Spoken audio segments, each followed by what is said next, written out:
வணக்கம் ஃப்ரெண்ட்ஸ். பாக்யலட்சுமி சீரியல்ல இன்னைய எபிசோட்ல என்ன நடக்குதுன்னு பார்க்கலாம் வாங்க. பாக்யா வீட்டுக்கு வர எழில் ஃபோன்ல பேசிட்டு இருக்காரு. கொஞ்சம் ஃபோட்டோலாம் வீட்ல எடுக்க வேண்டியிருக்கும். அத எடுத்துக்கிட்டு அப்படியே மண்டபத்துக்கு போயிடலாம். ஒரு 5 மணிக்கு அங்க இருக்க மாரி பார்த்துக்கலாம். இங்க பாருங்க, ஷார்ப்பா வந்துருங்க. நான் வைக்கிறேன்னு எழில் பேசிட்டு இருக்கத பார்க்கறாங்க. பேசிட்டு அண்ணன்னு சொல்லி திரும்புறவரு அங்க அம்மாவ பார்த்துட்டு, "அம்மா, நீ எப்பம்மா வந்த?" அப்படின்னு கேட்க, "இப்பதான்டா வந்தேன்" அப்படின்னு பாக்யா சொல்ல, "டெக்கரேஷன் ஒர்க் எல்லாம் போயிட்டு இருக்குமா?" அப்படின்னு எழில் சொல்ல, எழிலு ஒரு நிமிஷம் உள்ளர வாங்குறாங்க பாக்யா. "என்னம்மான்னு கேட்க, "வா சொல்றேன், வா" அப்படின்னு பாக்யா வீட்டுக்குள்ள வர்றாங்க. அங்க சோஃபால கோபி, ஈஸ்வரி, செழியன் 3 பேரும் உட்கார்ந்து பேசிட்டு இருக்காங்க. இந்த லைட் அரேஞ்ச்மெண்ட்ஸ்க்கெல்லாம் சொல்லிட்டியான்னு கோபி கேட்க, "நான் ஃபோன் பண்ணியிருக்கேன், அவங்க அரேஞ்ச் பண்ணியிருக்கேன், வந்துருவாங்க, ஓகேன்னு தான் சொன்னாங்கன்னு" செழியன் சொல்லிட்டு இருக்காரு. பாக்யாவை பாக்குற ஈஸ்வரி, "நீ என்ன வந்துட்ட? கெஸ்ட் மாதிரி நேரா மண்டபத்துக்கு தான் வருவியோன்னு நினைச்சேன்" அப்படின்னு சொல்ல, பாக்யா அமைதியா நிக்கிறாங்க. "என்னாச்சுமா, ஏன் ஒரு மாதிரியா இருக்க?" அப்படின்னு செழியன் கேட்க, "இனியா எங்கங்கிறாங்க பாக்யா. பியூட்டி பார்லர்ல இருந்து ஆளுங்க வந்திருக்காங்க, ரொம்ப நேரமா என்னென்னமோ பண்ணிட்டு இருக்காங்க" அப்படின்னு ஈஸ்வரி சொல்லிட்டு இருக்காங்க. "அம்மா, ஏன் ஒரு மாதிரியா இருக்க?" அப்படின்னு செழியன் கேட்க, "சில விஷயங்களை பொறுமையா யோசிச்சு செய்யலான்னு சொன்னேன், நீங்க யாரும் கேட்கவே இல்லையே. அவசரமா முடிவெடுத்தீங்க. அவசரத்துக்கான பலனை அனுபவிக்க வேண்டிய நேரம் இப்ப வந்துருச்சுன்னு நினைக்கிறேன்" அப்படின்னு பாக்யா சொல்ல, எல்லாரும் புரியாம பாக்குறாங்க. "நீ ஏதாவது சொல்லணும்னு நினைச்சா நேரடியா சொல்லு. சுத்தி வளைச்சு பேசினா இங்க யாருக்குமே புரியாது" அப்படின்னு ஈஸ்வரி சொல்ல, "நிதேஷோட அப்பா மிஸ்டர் சுதாகர் ரெஸ்டாரண்ட்டுக்கு வந்திருந்தாரு" அப்படின்னு பாக்யா சொல்ல, "அது என்ன, நிதிஷோட அப்பா மிஸ்டர் சுதாகர்னு மாப்பிள்ளையோட அப்பான்னு சொல்லு, இல்ல சம்பந்தின்னு சொல்லுங்கிறாரு கோபி, அதானே" அப்படின்னு ஈஸ்வரியும் சொல்ல, "அவரை எப்படி சொல்லணுங்கிறது இப்ப முக்கியம் இல்ல, அவரு என்ன சொன்னாருங்கிறது தான் இப்ப முக்கியம்" அப்படின்னு பாக்யா சொல்ல, "சரிம்மா, என்ன சொன்னாருன்னு கேக்குறாரு எழில். "என் ரெஸ்டாரண்ட்ட இனியாவுக்கு கிஃப்டா குடுக்க சொல்றாரு" அப்படின்னு பாக்யா சொல்ல, எல்லாருமே அதிர்ந்து போறாங்க. "என்னது, என்ன சொல்ற பாக்யான்னு" கோபி கேட்க, "நடந்ததை தான் சொல்றேன். நிதிஷோட அப்பா ரெஸ்டாரண்ட்டுக்கு வந்தாரு" அப்படிங்கிற பாக்யா, சுதாகர் வந்தது, அங்க பேசினது, அதுக்கப்புறம் இவங்க சொன்னதுன்னு எல்லாத்தையும் சொல்றாங்க. இத கேக்குற கோபி எழுந்து நிக்க, கூடவே செழியன்னு எழுந்து நிக்கிறாரு. "என்ன பாக்யா, என்ன சொல்ற நீ? எனக்கு எதுவுமே புரியலையே" அப்படின்னு கோபி சொல்ல, "இதுக்கு தான் நான் முதல்லயே சொன்னேன். அவர் பையனுக்கு இனியாவ கேட்டு வரும்போதே சொன்னேன், எனக்கு என்னமோ சந்தேகமா இருக்குன்னு. என் சந்தேகம்லாம் இப்ப சரியாயிடுச்சு. ரெஸ்டாரண்ட்டுக்காக தான் அவரு எல்லாமே பண்ணிக்கிட்டு இருக்காரு" அப்படின்னு பாக்யா கோவமா சொல்லிட்டு இருக்க, எழுந்திருக்கிற ஈஸ்வரி, "ஆமா, நீ வச்சிருக்கிறது பெரிய 5 ஸ்டார் ரெஸ்டாரண்ட் பாரு. சம்மந்தி நினைச்சா அந்த மாதிரி 1000 ரெஸ்டாரண்ட்ட வாங்க முடியும். ரெஸ்டாரண்ட்டுக்காக எல்லாம் பண்ணாராம், பேசுறத பாரு" அப்படின்னு ஈஸ்வரி சொல்ல, "அப்படி இல்லன்னா எதுக்காக அவரு கல்யாணத்துக்கு முந்தின நாள் வந்து டீல் பேசணும்" அப்படின்னு பாக்யா கேட்க, "நீ கன்ஃபியூஷன்ல கொஞ்சம் ஓவர் ரியாக்ட் பண்றேன்னு நினைக்கிறேன். நீ என்ன யோசிக்கிறேன்னு எனக்கு புரியுது. பட் என்ன, உன் ரெஸ்டாரண்ட் உன் கைய விட்டு போயிருமோன்னு நீ பயப்படுற, அதானேங்கிறாரு கோபி. "இங்க பாரு, அந்த அளவுக்கெல்லாம் நீ அவ்வளவுலாம் யோசிக்க வேண்டாம். என்ன, பேர் தான் மாறப் போகுது, அவ்வளவுதானே" அப்படின்னு கோபி கேட்க, "இருக்கிறது 2 ரெஸ்டாரண்ட், 2யும் என்ன வேற வேற பேர்ல நடத்த சொல்றீங்களா" அப்படின்னு பாக்யா கேட்க, பாக்யான்னு கோபி ஏதோ சொல்ல வர்றாரு. அதுக்குள்ள, "அது எப்படி சரியா வரும்" அப்படின்னு பாக்யா கோவமா கேக்குறாங்க. "ஏய் ஏய் ஏய், தேவையில்லாம டென்ஷன் ஆகாத. ரெஸ்டாரண்ட் வேற யாருக்கும் கொடுக்க போறது இல்ல, யார் கையிலயும் மாற போறது இல்ல. அம்மதியோட ரெஸ்டாரண்ட்ல தானே உன்னோட ரெஸ்டாரண்ட்டையும் சேர்க்க போற.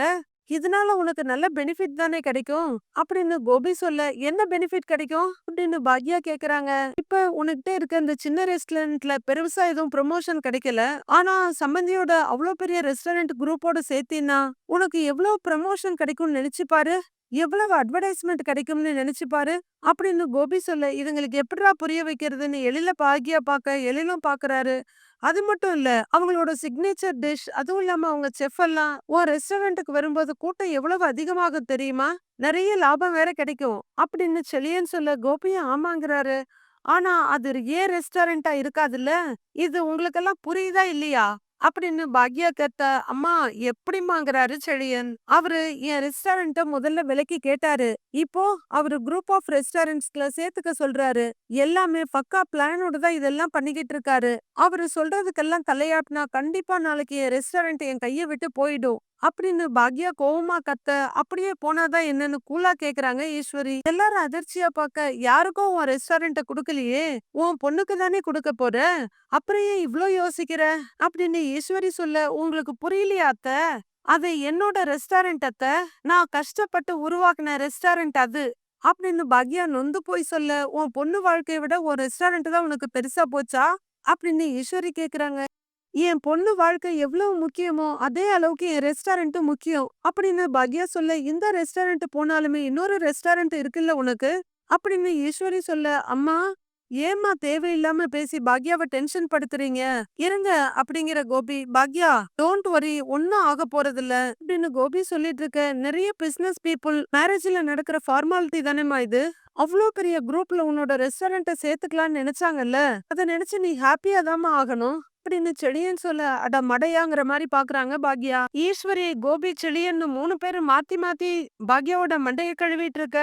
ஏன்டா நீ மட்டும் பேசாம இருக்க, நீயும் உன் பங்குக்கு ஏதாவது சொல்லிடு, நான் முட்டாள்தனமா யோசிக்கிறேன்னு சொல்லிடு அப்படின்னு பாக்யா எழில் கிட்ட கத்த. நீ சரியா யோசிக்கிற மாதிரி தாமா எனக்கு தெரியுது, இங்க நடக்கிற ஒவ்வொரு விஷயமும் ஏதோ தப்பா இருக்க மாதிரி எனக்கு தோணுது அப்படின்னு எழில் சொல்ல, எல்லாரும் திகைச்சு போய் பாக்குறாங்க. வந்துட்டான் அம்மா புள்ள. டேய் உனக்கு பிசினஸ் பத்தி என்னடா தெரியும் அப்படின்னு ஈஸ்வரி கேட்க, உங்களுக்கும் எதுவும் தெரியாதுல்ல பாட்டி அப்படின்னு எழில் கேக்குறாரு. எழில், அம்மாவுக்கு தெரியாம இருக்கலாம், ஆனா எனக்கு தெரியும்ல, நான் எவ்வளவு வருஷமா இந்த பிசினஸ்ல இருக்கேன், இந்த ஃபீல்டுல இருக்கேன்னு உங்களுக்கு எல்லாருக்கும் தெரியும்ல, அம்மா தேவையில்லாம பயப்படுறான்னு நினைக்கிறேன். பாக்யா, சம்பந்தி உங்ககிட்ட ஆரம்பத்துல பேசினது இப்ப பேசினது எல்லாத்தையும் நினைச்சு நீ மண்டை போட்டு குழப்பிக்கிறேன்னு நினைக்கிறேன். அதனாலதான் அப்படி ஏதாவது தப்பா நடந்துருமோன்னு நீ யோசிக்கிற. ஓ ரெஸ்டாரண்ட் கண்டிப்பா உன் கைய விட்டு போகவே போகாது. சம்பந்தி சொன்ன பிளானுக்கு நீ ஒத்துக்கோ, அதனால உனக்கு நல்லதே நடக்கும், தப்பாவே முடியாதுங்கிறாரு கோபி. செடின்னு ஆமான்னு சொல்ல, நீங்க என்னதான் சொன்னாலும் சரி நான் இதுக்கு ஒத்துக்கவே மாட்டேன்.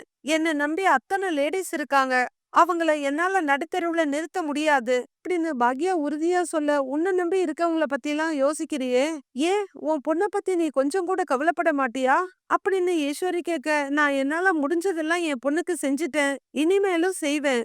நான் கஷ்டப்பட்டு சம்பாதிச்சத அவளுக்காக விட்டு கொடுக்க முடியாது, அவளுக்காகன்னு இல்ல யாருக்காகவும் நான் விட்டு கொடுக்க முடியாது அப்படின்னு பாக்யா சொல்ல, ரிசப்ஷனுக்கு முன்னாடியே சம்மந்தி சம்மதம் சொல்ல சொல்லி இருக்காரு, அப்படி சொல்லலன்னா இந்த கல்யாணம் நின்னு போறதுக்கு வாய்ப்பு இருக்கு, அது உனக்கு பிரச்சனையாவே இல்லையா அப்படின்னு ஈஸ்வரி கேட்க, அப்படி அவங்க செஞ்சா அப்ப நான் சொன்னது உண்மையாயிடும், இந்த கல்யாணம் ஒரு பிசினஸ் டீல்னு உங்க எல்லாருக்கும் புரிய வரும் அப்படின்னு பாக்யா சொல்ல, அம்மா இதோ பாருமா, சும்மா இருமா, ஊர்ல எங்கேயுமே இந்த மாதிரி விஷயம் நடக்காத மாதிரி பேசாத, யாரையாவது நம்பு, ஒண்ணு எங்களை நம்பு இல்ல சுதாகர் சார நம்பு, இப்படி யாரையுமே நம்பாம இருந்தா எப்படிமா முடியும் அப்படின்னு செழியன் சொல்ல, இத்தனை நடந்ததுக்கு அப்புறமும் நீ அவரை நம்புன்னு சொல்றியா, நான் நம்ப மாட்டேன் செழியா, நம்பவே மாட்டேன்.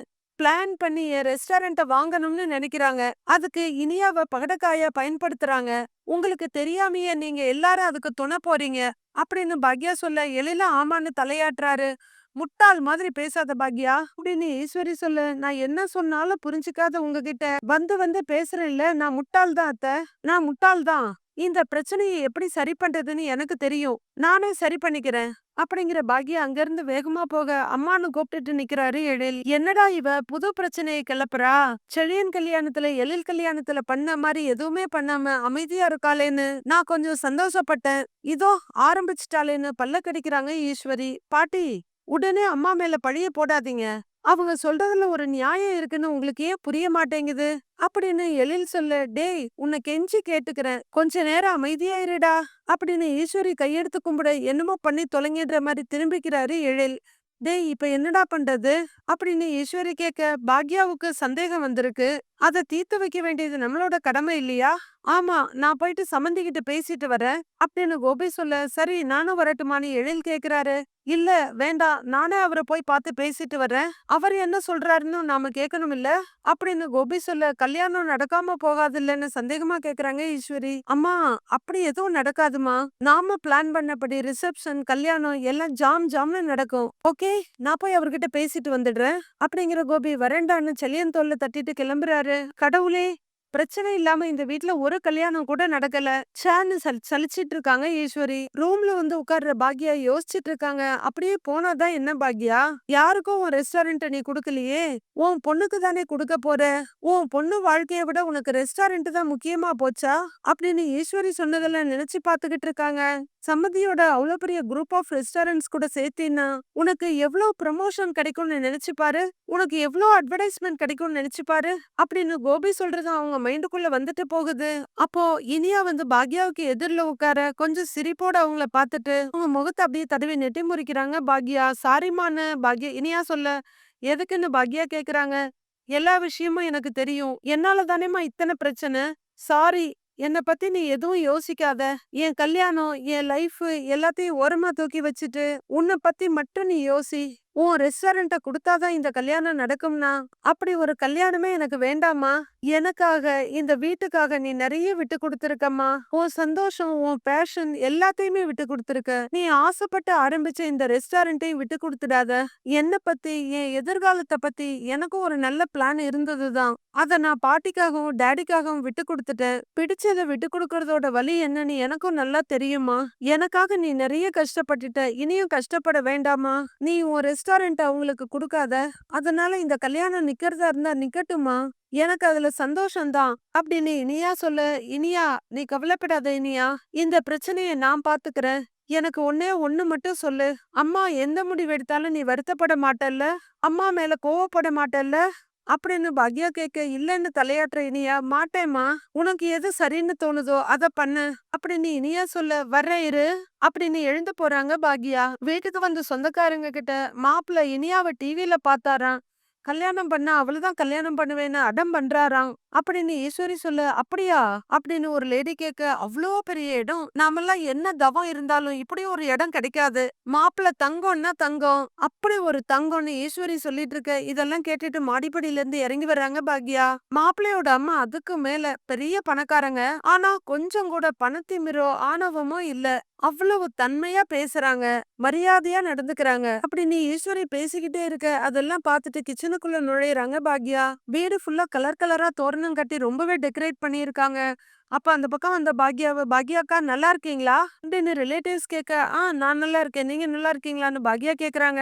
நல்லா இருக்கேன்னு அவங்க சொல்ல, "காஃபி சாப்பிடுறீங்களான்னு?" பாக்யா கேட்க, ஈஸ்வரியோட பார்வை அவங்க கிட்ட போகுது. "இல்லக்கா, வேண்டாக்கான்னு" ஒரு லேடி சொல்ல, "ரொம்ப பெரிய இடத்துல பொண்ண கல்யாணம் பண்ணி குடுக்குறீங்க. ஆனா அந்த சந்தோஷத்த முகத்திலேயே காணோமே." அப்படின்னு ஒரு லேடி பாக்யாட்ட கேட்டுட்டு இருக்க, "சந்தோஷம் இல்லன்னு யாரு சொன்னாங்க?"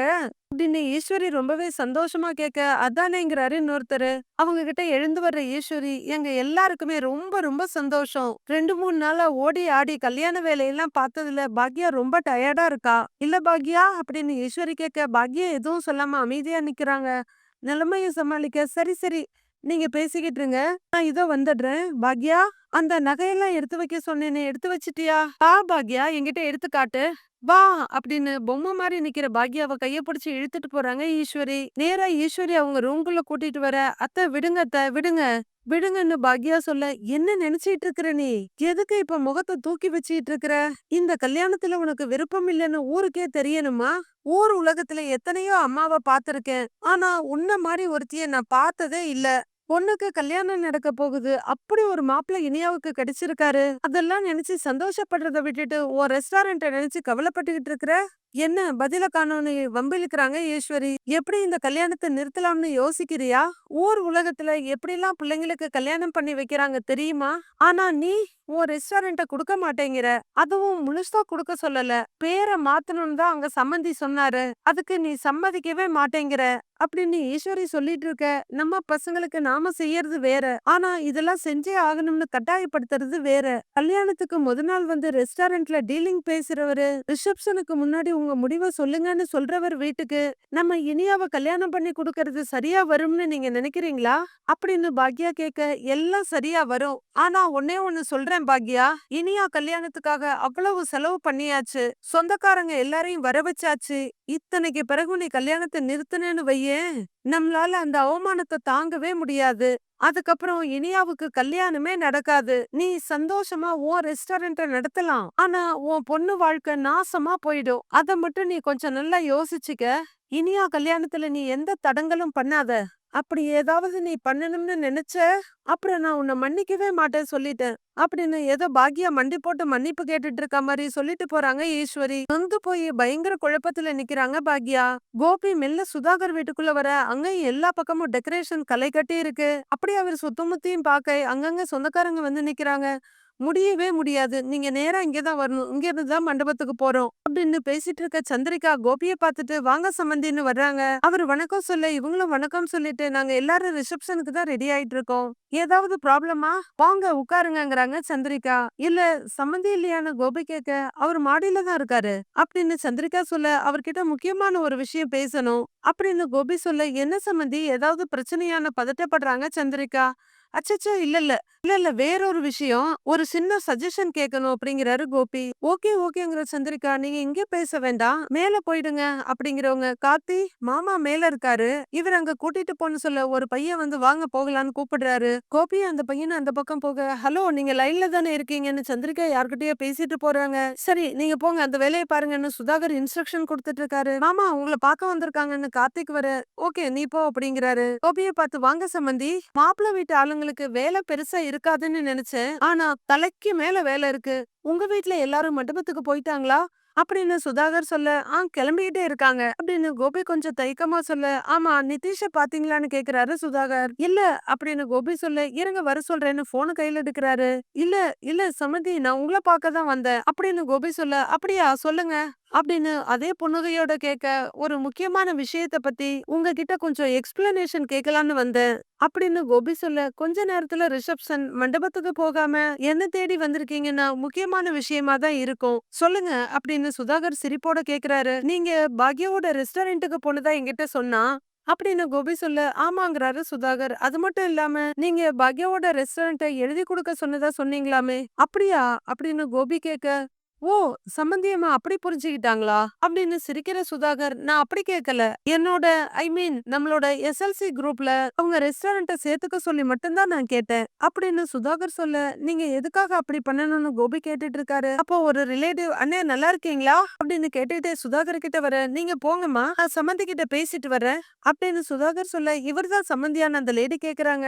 ஆமா இவர்தான்னு சுதாகர் சொல்ல, வணக்கங்கிறாங்க அந்த பொண்ணு. நீங்க போங்கன்னு சுதாகர் சொல்ல, சரிங்கன்னு அந்த லேடி அங்க இருந்து கிளம்புறாங்க. சம்பந்தியம்மா அவங்க ரெஸ்டாரண்ட்ட நான் அபகரிக்க போறதா நினைச்சுக்கிட்டாங்க. ஆனா உண்மை அது இல்ல. 5 கிலோமீட்டருக்கு ஒரு ரெஸ்டாரண்ட் ஓபன் பண்ணுங்கிறது என்னோட ஆம்பிஷன் அப்படின்னு சுதாகர் சொல்ல புரியாம ஓகேங்கிறாரு கோபி. அதுக்காக அவங்க ரெஸ்டாரண்ட் இருக்கிற இடம் எனக்கு தேவைப்பட்டுச்சு. ரெஸ்டாரண்ட்டுக்கு பணம் கொடுக்குறேன் அதை என் பேர்ல எழுதி கொடுங்கன்னு நான் ஃபர்ஸ்ட் சொன்னேன். ஆனா சம்பந்தியம்மா அது முடியாதுன்னு சொன்னாங்க. நான் கட்டாயப்படுத்தவே இல்ல. இப்ப கூட ரெஸ்டாரண்டோட நேம மாத்துங்கன்னு மட்டும் தான் சொன்னேன். அதுவும் கம்பல்லாம் பண்ணவே இல்ல. ரெக்வஸ்ட் தான் பண்ணேன். அப்படி மாத்துறதுனால சம்பந்தி அம்மாவுக்கு எந்த பிரச்சனையுமே வராது. மேனேஜ்மெண்ட் முழுக்க முழுக்க அவங்க கையில தான் இருக்க போகுது. அவங்களுக்கு சப்போர்ட் பண்ண நம்ம ஆளுங்க அவங்க கூட இருக்க போறாங்க. இந்த கொலாபரேஷன்னால அவங்களுக்கு தான் லாபம். அதையும் அவங்க புரிஞ்சுக்கலன்னு தெரியல. ஒருவேளை அவங்க புரிஞ்சுக்கிற மாதிரி எனக்கு சொல்ல தெரியல போல. இல்ல இதெல்லாம் எனக்கு பிடிக்கலன்னு சம்பந்தி அம்மா சொன்னா அதுவும் எனக்கு ஓகே தான் அப்படின்னு சுதாகர் ரொம்ப பாலிஷா சொல்ல, இந்த ரெஸ்டாரண்ட் பிரச்சனையால கல்யாணத்துல எதுவும் பிரச்சனை வராதே அப்படின்னு கோபி கேட்க, சுதாகர் ஏதோ சொல்ல வர்றாரு. கோபி கண்ணுல உயிரை வச்சுட்டு ஏதோ எக்ஸ்பெக்டேஷனோட பாக்குறாரு. மீதி என்ன நடக்குதுன்னு நாளைக்கு பார்க்கலாம் ஃப்ரெண்ட்ஸ்.